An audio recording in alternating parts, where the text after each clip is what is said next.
Bonjour, ici Alicia. Aujourd'hui à l'émission, je me rends à Saint-Paul-de-Montmagny à l'atelier Chausse Nature où la propriétaire m'initie à la fabrication de mitaines en laine feutrée.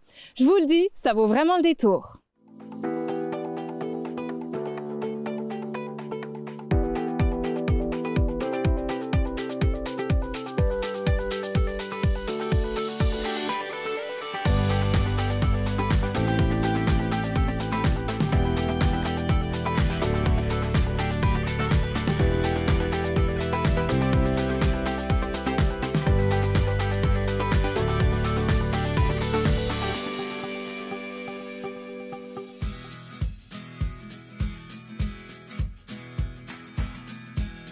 Alors aujourd'hui, je suis en compagnie de Martine Bergeron. Martine, merci beaucoup de m'accueillir ici dans ton atelier, l'atelier Chausse Nature que tu as depuis 5 ans maintenant, qui se spécialise dans le feutrage de toutes sortes de laines. Alors parle-moi de Chausse Nature, qu'est-ce que c'est? La première chose que j'ai fait en feutrage de laine, ça a été une paire de bottes. Ni rien de moins. Alors, j'ai même pas essayé des tests ni rien ou un petit projet. C'était vraiment les bottes en premier. Est-ce que ça a été concluant comme première expérience? Ça a été très concluant. Pour moi, après, j'ai été vendue. J'ai plus jamais racheté de chaussures ordinaires. Je ne porte que des chaussures en laine. Puis c'est vraiment, pour moi, c'est le confort total. C'est quoi les propriétés principales de la laine? Bien, c'est sûr, c'est que la laine, premièrement, elle respire beaucoup. Hein, donc, on n'a pas les... Quand on transpire des pieds, alors ça laisse respirer le pied. Donc, on ne vient pas avec les pieds froids ni les pieds trop chauds. Moi, Martine, il y a quelque chose qui m'impressionne dans ce que tu fais, c'est que tu es la seule au Québec à fabriquer des chaussures en laine avec le feutrage. Où est-ce que tu es allée chercher cet apprentissage-là?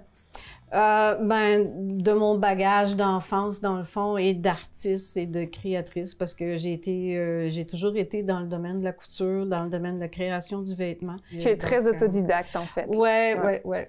J'aimerais que tu me parles un petit peu de l'aspect environnemental, parce que fabriquer des objets comme ça en laine, il y a l'aspect tout de l'autosuffisance, finalement, de l'environnement qui est important pour toi. Oui, bien, c'est pour ça, c'est vraiment quelque chose de très important, c'est que on peut vraiment au Québec, faire nos propres produits.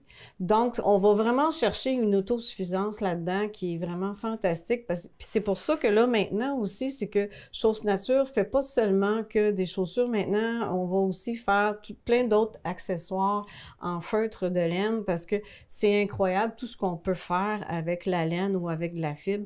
Et puis, donc, c'est vraiment comme un peu à l'infini. L'attachement à la terre, pour toi, est important. On est à Saint-Paul-de-Montmagny, donc dans la région de Chaudière-Appalaches. Tu es nouvellement retraité.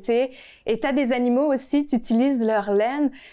Tu dois avoir du plaisir à faire ça, hein? Oui, beaucoup. Moi, j'ai grandi sur une ferme, donc, tu sais, ça m'a toujours manqué les années passées, là, de pas avoir ça. Donc là, j'ai un élevage de chèvres de Cachemire et puis aussi, on commence aussi un élevage de lapins angora. Wow. Donc, c'est 2 animaux qu'on a de la fibre, qu'on peut venir travailler justement pour faire du feutrage, faire des accessoires en feutre.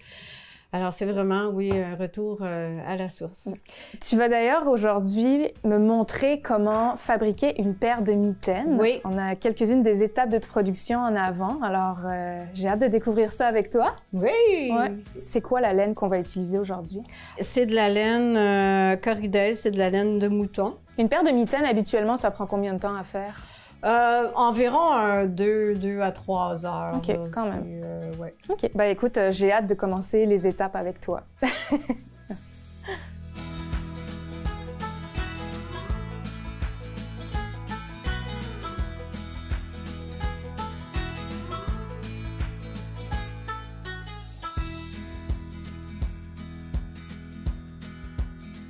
Mon nom est Jean-Marc Lebé, je suis président du conseil d'administration de la mise en valeur de la résidence Vachon, la maison où Rosanna Giroux, l'épouse de Joseph-Arcade Vachon, a élevé sa famille. Puis c'est ici que sont nés les petits gâteaux Vachon au départ. La pièce principale, la cuisine, c'est là qu'on reçoit des visiteurs. On raconte l'histoire, comment ça a commencé. D'abord, Joseph-Arcade et Rosanna Giroux demeuraient sur une ferme. Il y avait 11 enfants. Ils ne réussissaient pas à nourrir la famille. Puis, à un moment donné, ils ont appris qu'ici, à Sainte-Marie, cette maison-là, qu'on appelle la maison J.A. Vachon aujourd'hui, était à vendre parce que l'ancien propriétaire était décédé. Puis c'était jumelé à une boulangerie. Puis là, Rosanna se disait, au lieu de mourir de faim sur une terre qu'on a de la misère à cultiver, bien peut-être qu'en faisant du pain, ça permettrait de nourrir la famille. Fait qu'ils ont vendu leur terre, ils ont acheté la boulangerie et la maison. Sauf qu'elle s'est vite aperçue que juste le pain, c'était pas assez payant. Puis là, elle a eu une idée, elle cuisinait beaucoup. Elle s'est mise à faire ici des croquignoles, quelques beignes, des petites pâtisseries. Puis elle s'est dit, peut-être qu'on pourrait vendre ça aux gens. Rosanna, elle avait rempli ça, puis elle avait dit à sa petite fille, Simone, tu vas essayer de vendre les gâteaux. Elle est partie avec ça, elle est revenue au bout d'une heure, puis elle avait vendu tous ses gâteaux. Là, elle s'est dit, il y a peut-être quelque chose à faire. C'est comme ça que ça a commencé. On présente aux visiteurs le contrat d'achat de la maison. On les fait bien remarquer que le contrat n'est pas signé par Rosanna, même si c'est elle qui avait tout négocié en 1920. La femme n'avait pas le droit de signer des contrats. Ce qu'on veut démontrer pendant la visite, c'est que le secret en arrière de la réussite de Vachon, au départ, c'était Rosanna qui avait un leadership, qui était beaucoup plus créative que son mari. Rosanna, c'est elle qui s'occupait de toute l'administration. Puis j'ai comme exemple ici aussi, dans ce temps-là, on a le premier livre de compte de Rosanna dans lequel elle marquait ses dépenses. Puis dans ce temps-là, les gens ne payaient pas nécessairement les gâteaux à la fois. Ils venaient payer une fois par semaine, une fois par mois. Donc, ça prenait un bon système comptable.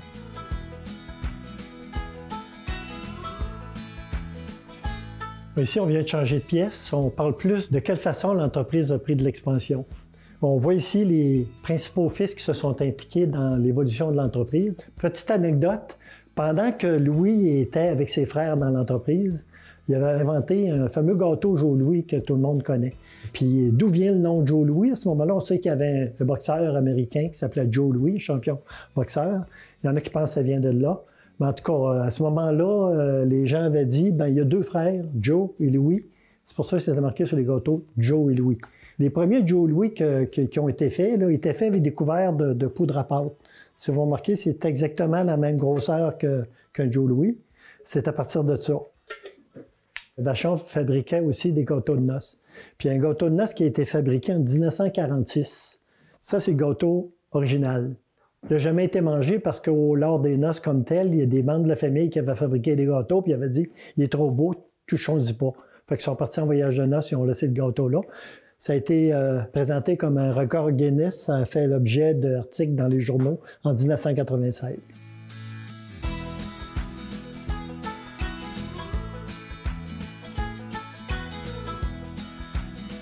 Les premières livraisons se faisaient avec un cheval. Arcade partait avec son cheval le matin, puis la voiture, puis il allait livrer les gâteaux. Puis à un moment donné, ils ont acheté une petite vanette, là, un vieux camion, puis ça a grossi comme ça. Après ça, ils ont acheté une ancienne usine de chaussures. C'est là que Vachon est devenu, commençait à être réellement une vraie usine, là, avec des chaînes de montage. Le petit rectangle qui est ici, ça représente l'ancienne usine de chaussures. Puis il y a eu un agrandissement comme ça, des agrandissements, d'autres agrandissements. Et ça donne une idée d'évolution de la pâtisserie Vachon avec la nouvelle usine.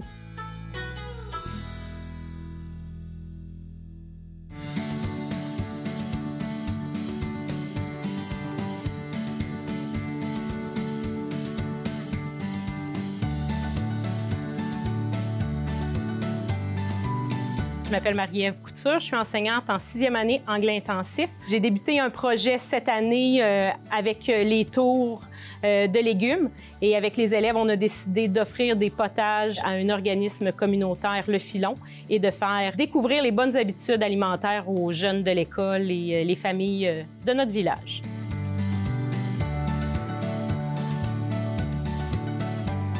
Le projet est venu du fait que l'an dernier, on a fait un projet d'attache à masque. On a gagné au niveau national, au niveau de la province, projet 3e cycle. Et les élèves de la cohorte de cette année s'attendaient à avoir un projet entrepreneurial aussi. On a fait une soumission pour une bourse nord-américaine pour instaurer un jardin dans l'école. Donc, les tours qu'on a décidé d'acheter grâce à la bourse, c'est des tours aéroponiques, un long terme scientifique pour dire que les racines ne sont pas dans l'eau ni la terre. Les racines sont dans les airs. Donc, à la base de la tour, il y a un bassin d'eau avec une pompe qui monte l'eau jusqu'en haut et qui la fait descendre en petite pluie sur les racines des légumes. Grâce à cette tour-là, on peut faire pousser tout ce qui est légumes et fruits à l'exception de tout ce qui est légumes racines. Donc, on peut faire pousser du melon d'eau, des fraises, du céleri, du brocoli. Nous, en ce moment, on met notre énergie pour essayer des concombres, tomates cerises, salade, kale, roquettes et beaucoup de fines herbes pour qu'on puisse les utiliser pour nos potages. On a fait pousser du basilic en grande quantité, donc on essaye la recette de pesto aujourd'hui avec les élèves.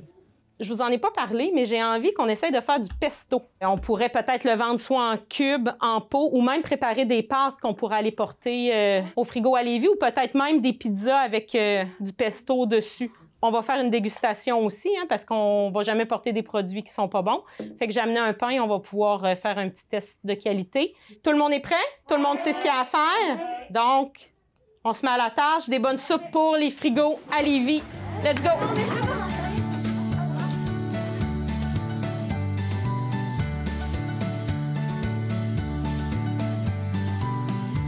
Le projet porte le nom de la popote du Big Six et notre slogan de la tour au bedon.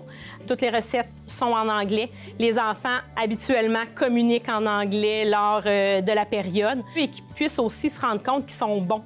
Parce que souvent, c'est la gêne qui empêche les élèves d'oser parler en anglais. Donc, grâce à ce projet-là, ils ne se rendent pas compte qu'ils parlent en anglais. C'est beau de les voir là, évoluer là-dedans. Mon nom est Catherine Lafrance. J'aide Marie-Ève au niveau des rencontres qu'on fait une fois cycle. Le but, c'était de redonner à la communauté puis de faire réaliser aux enfants qu'on n'a pas tous les mêmes moyens puis que c'est pas tous les gens qui mangent à leur faim. Donc, on voulait les sensibiliser au fait que pour arriver à avoir de la nourriture saine, bien, on a besoin de beaucoup de fruits et de légumes puis que c'est pas nécessairement donné. Puis, qu'est-ce que j'aime le plus, je pense, c'est de voir les enfants s'émerveiller, se découvrir une passion. On aime vraiment ça, s'impliquer. Puis savoir que quand on fait de la soupe, bien, qu'on va aider quelqu'un. On va porter les soupes à un organisme qui s'appelle le Filon. C'est des frigos à Lévis pour les personnes qui ont un peu moins les moyens de s'acheter de la nourriture. J'aime ça, cuisiner, puis aussi qu'on soit tous ensemble, puis qu'on fasse le projet ensemble, en équipe, puis ben, je trouve que c'est vraiment le fun. Ça m'a donné le goût de cuisiner à la maison, mais surtout avec des gens, parce que j'aime parler avec du monde en cuisinant, puis des choses comme ça, là. C'est nous qui pollinisons des tortellini. C'est nous qui pollinisons les fleurs de cocombe et des tomates comme il n'y a pas d'abeilles. Nous, les filles, on préparait plus couper les légumes, les soupes, pour pouvoir donner aux garçons pour qu'ils les mettent dans les mélangeurs. Tu as rajouté ton thym, sel, poivre? Oui. Fait qu'on est prêt à partir? Yes. Let's go! Je te laisse le partir. On a fait plusieurs tests avant d'arriver à des soupes qu'on appréciait parce qu'au début, on avait mis beaucoup trop de sel avec du bouillon de poulet. C'était pas aussi bon, mais c'est ça, on a trouvé les bons ingrédients là, pour faire des bonnes soupes.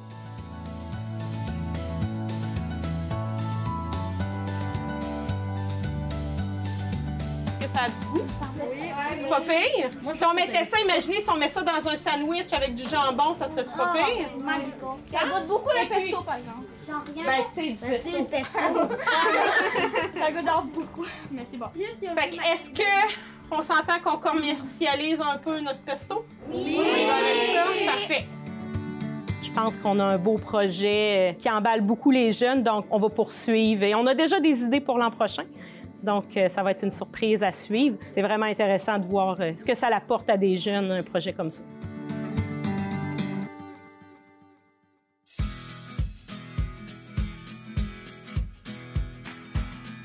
Donc, Alicia, si tu veux bien, regarde, on va venir commencer comme ça ici. Oui. Alors, avec un patron. Et avec c'est quand même des grosses mitaines, ça? Ben oui, c'est des grosses mitaines. Pour des grosses mains. C'est que dans le fond, le principe est quand même assez simple. C'est qu'on vient tout simplement prendre des petites mèches comme ça de laine qu'on vient étaler sur notre patron. Donc, on a ici de la laine de mouton. Oui. Et là, pour que la fibre se prenne bien ensemble, on va venir en mettre maintenant sur le sens contraire. En fait, c'est ce qui fait que ça feutre, c'est que les fibres ensemble se mélangent. Normalement, on va prendre le temps de peser notre laine et de s'assurer qu'on va avoir exactement la même quantité, parce que sinon, on pourrait se retrouver avec une mitaine plus épaisse que l'autre. Là, maintenant, on va prendre de l'eau savonneuse. Pourquoi savonneuse? Parce que ça pourrait être juste de l'eau. mais ça va mieux avec le savon. Le savon va faire que la laine, elle va plus coller ensemble. OK. Et on vient tout simplement peser pour s'assurer que la fibre de laine soit toute imbibée d'eau. Et là, dans le fond, ce qu'on vient faire, c'est qu'on vient rabattre la laine qui dépasse. On vient le rabattre comme ça sur notre patron. Ah, puis on fait la même chose? On refait la même chose. D'accord. Puis c'est pour ça qu'il n'y a pas de couture. C'est parce qu'en fait, tu vois, on a rabattu et là, on refait encore la même chose. Je comprends. Là. Alors, on étend la laine. Déjà, la deuxième, je sens que ça va beaucoup mieux, plus vite peut-être ou pas. OK. Des années d'expérience, ça paraît. Oui.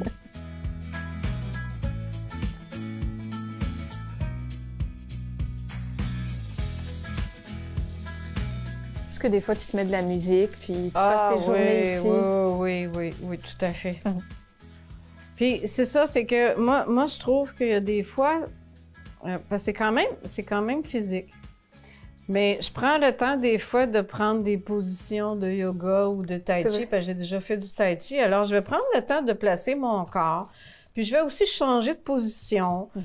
Puis des fois, avec la musique, ben même, on peut se permettre de faire des petits pas de danse, tout en travaillant quand même. Puis parce que sinon, on devient comme des fois, on a mal au dos ou mal aux jambes ou ci ou ça. C'est ça aussi qu'on peut... Là, on le fait debout, mais on peut s'asseoir aussi pour le faire. Alors, il y a vraiment beaucoup de façons de faire. Alors, on va venir rabattre encore une fois la laine et on va venir frotter comme ça ici sur le dessus. Ça va permettre à la fibre de bien se coller ensemble. Alors, on va venir rouler comme ça. Comme un sushi. Normalement, oui, un peu. Et normalement, eh bien, on va aussi calculer le nombre de fois qu'on roule.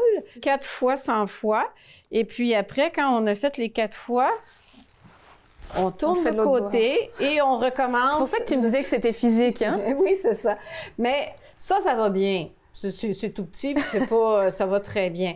C'est sûr que pour les bottes, ben, ça demande un petit peu plus. C'est plus grand comme morceau. Oui, c'est ça. Alors ici, je les ai déjà roulés, j'ai déjà fait le tour. Alors, je vais venir comme ça couper pour sortir le patron.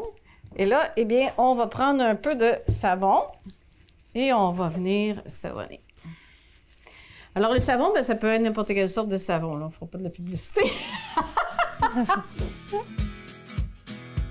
Est-ce que c'est moi qui me trompe ou j'ai comme peur de les déchirer? Non, t'as pas besoin d'avoir peur de déchirer. Regarde, tu vois, moi, c'est sûr que c'est encore délicat. C'est sûr que là, si on tire dessus, oui, ça va se défaire.